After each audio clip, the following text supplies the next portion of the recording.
தந்தி தொலைக்காட்சி நேயர்களுக்கு வணக்கம். நல்லதை சொல்வோம், நல்லதை செய்வோம், நல்லதே நடக்கும். இன்று 1/9/2024 ஞாயிற்றுக்கிழமை. ஆயில்யம் நட்சத்திரம் இரவு 11:48 வரை, பிறகு மகம். இன்றைக்கு மாத சிவராத்திரி. சிவனை வழிபட்டு சிறப்புகளை காண வேண்டிய நாள்.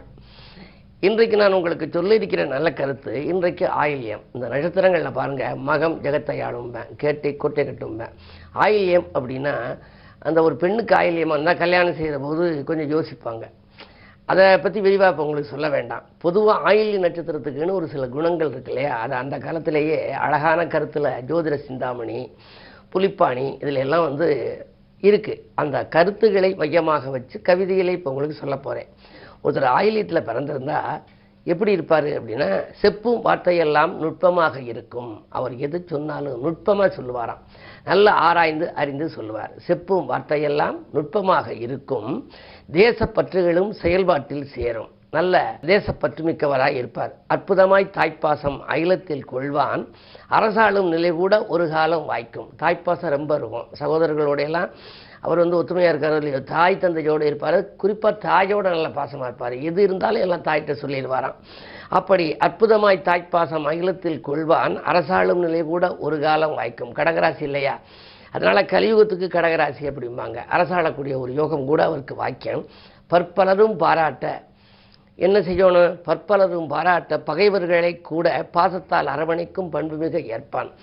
அவர் பகைவர்னு பார்க்க மாட்டாராம். திடீர்னு அவர் சந்திக்கிற போது அப்படி அரவணைத்து கொள்வானா. ஆக அவர் சண்டையில் நினைச்சான், இப்போ திடீர்னு கிளையாகிறாங்களேன்னு எதிரியா ஆச்சரியப்படுவானா. பற்பலரும் பாராட்ட பகைவர்களும் கூட பாசத்தால் அரவணைக்கும் பண்புமிக ஏற்பான், தற்பெருமை இவர்க்குண்டு. அது ஒன்று தான் இவற்ற ஒரு குறை.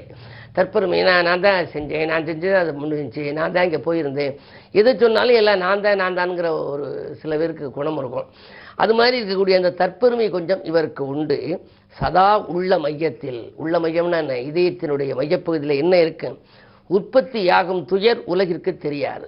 அவர் நிறைய மனக்கவலை இருக்கு ஆயில்யத்தில் உள்ளவருக்கு, ஆனால் வெளிக்காட்டிக்கவே மாட்டார். யார்ட்டையும் தன்னுடைய துன்பங்களை சொல்ல மாட்டார், இன்பத்தை மட்டுமே சொல்லுவாராம். இப்படி செப்பும் வார்த்தையெல்லாம் நுட்பமாக இருக்கும், தேசப்பற்றுகளும் செயல்பாட்டில் சேரும். அற்புதமாய் தாய்ப்பாசம் அகிலத்தில் கொள்வான், அரசாளும் நிலை கூட ஒரு காலம் வாய்க்கும். பற்பலரும் பாராட்ட பகைவர்களும் கூட பாசத்தால் அரவணைக்கும் பண்பு மிக ஏற்பான், தற்பெருமை இவர்க்குண்டு. சதா உள்ள மையத்தில் உற்பத்தியாகும் துயர் உலகிற்கு தெரியாதுன்னு சொல்லி இந்த ஆயில்யத்துக்கு குணம் போட்டிருக்கு. இது மட்டும் இல்லை, இப்படி ஒவ்வொரு நட்சத்திரங்களுக்கு அந்த காலத்தில் குணம் எழுதியிருக்காங்க. இந்த குணத்தை நம்ம உங்களோட பழகிற ஒரு ஆயில்யமாக இருந்தால் அவர் இப்படித்தான் இருப்பார், சரி இதுக்கேற்ற விதமாக நம்ம நடத்துக்கோம்னு நீங்கள் கொஞ்சம் அனுசரித்து போகலாம். அவர் வேண்டியவராக இருந்தால். இல்லை, இன்னும் நீங்கள் பாடு உங்கள் குணத்தோடு இருக்கலாம், அவர் குணத்தோடு இருக்கலாம். ஆக இந்த குணங்களை அறிந்து கொள்ளக்கூட அந்த காலத்தில் இவ்வளவு தெளிவாக எழுதி வைத்திருக்கிறார்கள் என்ற கருத்தை தெரிவித்து இன்றைய ராசி பலன்களை இப்பொழுது உங்களுக்கு வழங்கப் போகின்றேன். மேசராசி நேயர்களே, உங்களுக்கெல்லாம் இன்று ராசிநாதன் செவ்வாய் சகாயஸ்தானத்தில், வெற்றிகள் ஸ்தானத்தில். எனவே எடுத்த காரியங்களெல்லாம் உங்களுக்கு வெற்றி கிடைக்கும். இல்லம் தேடி கூட நல்ல தகவல் வரலாம். கொடுத்த வாக்கையும் குறிப்பிட்டபடி காப்பாற்றுவீர்கள். அதே நேரத்திலே கொடுக்கல் வாங்கல்களும் உங்களுக்கு ஒழுங்காகும். இடம் வாங்குவது, வீடு கட்டுவது போன்றவற்றை பற்றிய சிந்தனைகள் எல்லாம் அதிகரிக்கும். எனவே இந்த நாள் உங்களுக்கு ஒரு நல்ல நாள். ரிஷபராசி நேயர்களே, உங்களுக்கெல்லாம் சகோதர சச்சரவுகள் அகல்கின்ற நாள். தனவரவு எதிர்பார்த்தபடியே வந்து சேரும். விரையாதிபதியான செவ்வாய் 2இல் இருப்பதனாலே விரயத்திற்கேற்ற தனம் வந்து கொண்டே இருக்கும். இன்றைக்கு எதை எந்த நேரம் நீங்கள் செலவு செய்ய நினைத்தாலும் அதற்கு பணமில்லையே என்று கவலைப்பட வேண்டாம். எப்படியாவது அதற்கு முன்னதாகவே உங்கள் கரங்களிலே பணம் புரளும். ராசியிலேயே குரு இருப்பதனாலே உங்களுக்கு இருக்கக்கூடிய அந்த பிரச்சனைகளிலிருந்து நீங்கள் விடுபடக்கூடிய ஒரு வாய்ப்பும் உண்டு. உத்தியோகம், தொழில் மிகச்சிறப்பாக இருக்கிறது. இழந்த வேலைகளை கூட சிலர் மீண்டும் பெறுவர். மிதுன நேயர்களே, உங்களுக்கு ராசியிலேயே செவ்வாய் கொஞ்சம் தைரியமும் தன்னம்பிக்கையும் அதிகரிக்கும். கொஞ்சம் துடுக்காக பேச நினைப்பீர்கள். சிலரிடம் கோபப்பட்டு விடுவீர்கள். கோபத்தின் காரணமாக சில நல்ல வாய்ப்புகளை கூட ஒரு சில நேரங்களில் இழக்க நேரிடும். எனவே கொஞ்சம் கவனம் தேவை, பொறுமையை கடைபிடிக்க வேண்டும். அதிகார பதவியில் உள்ளவர்களின் ஆதரவால் நல்லது நடக்கும் நாள் இந்த நாள். கடகராசி நேயர்களே, ராசியிலேயே சந்திரன் யோசிக்காது செய்த செயல்களில் கூட உங்களுக்கு வெற்றி கிடைக்கலாம். பகலிரவாக பாடுபட்டதற்கேற்ற பலன் உங்களுக்கு உண்டு. தாமதமாக இருந்த காரியங்கள் எல்லாம் இந்த தடையின்றி நடைபெறும். அஷ்டமத்து சனி வலிமை இழந்திருப்பதால் இடமாற்றங்கள், ஊர் மாற்றங்கள் பற்றிய சிந்தனை இன்றைக்கு வெற்றி பெறும். மங்கள செய்தியும் மனை தேடி வரலாம். சிம்மராசி நேயர்களே, ராசிநாதன் சூரியன் ராசியிலேயே புதனோடு இருக்கின்றார். தன்ன லாபாதிபதியோடு இருக்கின்ற பொழுது உங்களுக்கு எந்த கவலையும் இன்று இருக்கக்கூடாது. எடுத்த காரியத்தை எளிதில் முடிப்பீர்கள். எதிரிகள் கூட உதிரிகள் ஆவார்கள். கொடுக்கல் வாங்கல்கள் சரளமாக இருக்கும். சொத்து பிரச்சனைகள் பற்றியும் சிந்திப்பீர்கள். பாகப்பிரிவினர்களும் சுமூகமாக முடியும். பங்காளி பகை மாறும். அதே நேரத்தில் அரசியல் மற்றும் பொதுநலத்தில் இருப்பவர்களுக்கு நல்ல பொறுப்புகள் கிடைக்கும். கன்னிராசினியர்களே, உங்களுக்கு ராசியிலேயே சுக்கிரன் நீச்சம், தனாதிபதி நீச்சம் பெற்றிருப்பதனாலே நினைத்தது நிறைவேறுவதில் தடைகள் இருக்கலாம். நிம்மதி கொஞ்சம் குறைவாகவே இருக்கும். கொஞ்சம் விட்டு கொடுத்து செல்ல வேண்டும். குடும்ப பிரச்சனையும் கொடிகட்டி பறக்கலாம்.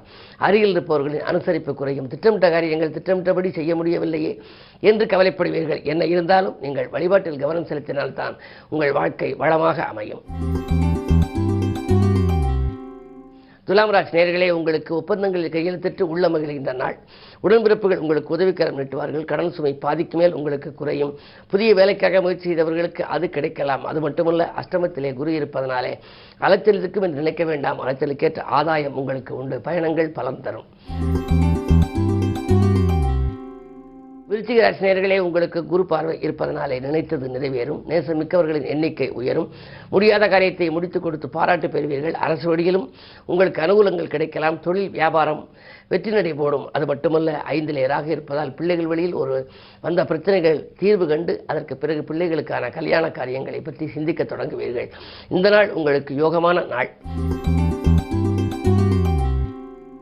தனுசு ராசி நேயர்களே, உங்களுக்கு சந்திராஷ்டமம். எதை செய்தாலும் நீங்கள் யோசித்து செய்ய வேண்டும். அஷ்டமத்து சந்திரனால் அலைச்சல் ஏற்படும். ஆதாயம் குறைவாக இருக்கும். ஆலய வழிபாடே அமைதியை உங்களுக்கு வழங்கும். வியாபாரத்தில் உங்களுக்கு நஷ்டத்தை சந்திக்கக்கூடிய நேரம் என்பதனாலே நீங்கள் எதையும் திட்டமிட்டு செய்ய இயலாது.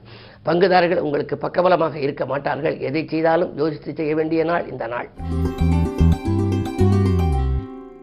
மகர ராசி நேயர்களே, அஷ்டமத்தில் சூரியன். அரசு வழியில் சிக்கல்கள் ஏற்படலாம். அது மட்டுமல்ல, தேக்க நிலையிலே சில காரியங்கள் இருக்கலாம். எதையும் நீங்கள் அதிக முயற்சி செய்தே முடிக்க வேண்டிய சூழ்நிலை உருவாகும். ஒரு தொகை செலவழிந்தால் அடுத்த தொகை அதற்கு பிறகுதான் வரும். கையில் பணம் இருக்கின்ற பொழுது அடுத்த தொகை வருவது அரிது. அதே நேரம் பறவை காட்டிலும் செலவுகளும் கூடுகின்ற நாளாக இந்த நாள் அமைவதனாலே இன்று நீங்கள் நிதானத்தை கடைபிடிக்க வேண்டும். பொறுமையை கடைபிடிக்க வேண்டும். அருகில் உள்ள அனுபவஸ்தர்களின் ஆலோசனைகளை கேட்டு நடப்பது நல்லது. கும்பராசி நேயர்களே, ராஜநாதன் சனி வக்ரம் இருந்தாலும் 2 ராகு. வரவு திருப்தியாக இருக்கும். வாயில் தேடி வரன்கள் வரலாம். வாங்கல் கொடுக்கல்கள் ஒழுங்காகும். நீங்கள் தேர்ந்தெடுத்த களம் எதுவாக இருந்தாலும் அதில் வெற்றி கிடைக்கும். சூரிய பார்வை இருப்பதனாலே கொஞ்சம் ஒரு சில சமயங்களில் நீங்கள் சொன்னதை செய்ய இயலாமல் போகலாம். அதற்காக மனம் வருத்தப்பட வேண்டாம். தன்னம்பிக்கையும் தைரியமும் மிக்க உங்களுக்கு சில நல்ல நாட்களாக இந்த நாள் அமைவது மட்டுமல்ல, சில நல்ல காரியங்களும் இன்று முடியக்கூடிய சூழல் உண்டு. இன்று ஞாயிற்றுக்கிழமை என்பதாலே சிவாலய வழிபாடு சிறப்பை வழங்கும். மீனராசி நேயர்களே, ஜென்மத்திலே ராகு, 7 கேது. நாகதோஷத்தின் பின்னணியில் இருக்கின்றீர்கள். வரங்கள் வாயில் தேடி வந்தாலும் அதை நீங்கள் பரிசீலனை செய்து ஏற்றுக்கொள்ள இயலாத சூழல் உருவாகலாம். வாரிசுகளின் முன்னேற்றம் கண்டு பெருமைப்பட வேண்டிய நேரத்தில் வாரிசுகளால் சில பிரச்சனைகள் உங்களுக்கு வரலாம். ராஜநாதன் 3ஆம் இடத்திலே இருக்கின்றார். வெற்றிகள் ஸ்தானத்தில் இருந்தாலும் பகை வீட்டிலே குரு சஞ்சரிப்பதனாலே உடன்பிறப்புகள் உங்களுக்கு எதிரியாகலாம். உங்களை விட்டு விலக நேரிடலாம். எனவே இன்று நீங்கள் பக்கத்தில் இருப்பவர்களிடம் பக்கபலமாக நடந்து கொள்ள வேண்டும். உத்தியோகத்தில் கூட நீங்கள் கேட்ட சலுகைகள் கிடைக்காமல் போகலாம், மறுக்கப்படலாம். எனவே என்ன இருந்தாலும் இந்த பொறுமையாக இருந்தால் உங்களுக்கு பெருமை சேரும். மேலும் விவரங்கள் அறிய தினத்தந்தி படியுங்கள்.